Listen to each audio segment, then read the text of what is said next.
guys, and welcome back to my channel. So today I'm going to take you through another Bliss ball recipe, and if you know me and you've been following me for a while, then you know that Bliss balls are one of my favorite sweet treats, and another one of my favorite sweet indulgences to enjoy is salted caramel. I just love everything about it. Salted caramel chocolate, salted caramel puddings and cakes and brownies.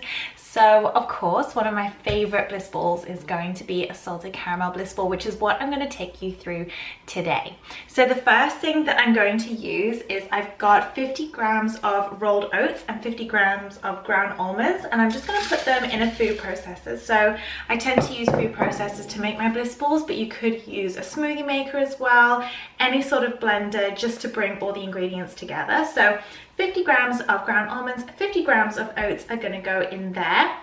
The next thing that I've got is I've got 50 grams of dates. Now I've soaked them in some boiling water. So what I'm going to do is just fish them out and pop them in the food processor as well. The hot water just softens them up slightly, so it makes it easier to blend and get a nice smooth consistency. And I'm just going to leave this sweetened water to one side in case we need it later on. I tend to like to use that water just to bring the mixture together if it needs it. But for now, what we're going to do is we're just going to blend this together. So of course, I've got the salt for the salted caramel bit. So I've just put a bit of pink Himalayan salt in there. And then to make it nice and caramelly, I'm going to use 1 teaspoon of tahini and then 1 teaspoon of almond butter. I'm also going to put just a little cupful of vanilla extract in there as well, just a tiny little bit, and then we're going to blitz that together. Finally, just for added sweetness, we're going to add in 1 tablespoon of maple syrup, but you could use rice malt syrup as well if you wanted to just make it a little bit cleaner. I've just been trying the batter because it's so good, but this is what it should look like when it's all come together. So if you find that it's still a bit dry and it's not coming together into a nice dough, then you can use a little teaspoon of that water from where we soaked the dates. You can use just 1 teaspoon of that at a time. Don't add too much because it will get too runny too quickly.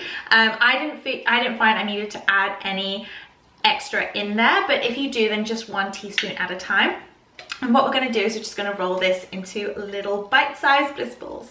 And there you have it. So I've rolled it into 10 little Bliss balls, but if you wanted to, depending on the size, you probably could get 8 to 12 out of there. So I've got a couple of larger ones and then a few little smaller ones as well. If you wanted to decorate them, you could add things like you could sprinkle cacao powder on top. You could roll them in cacao nibs. They would taste amazing too.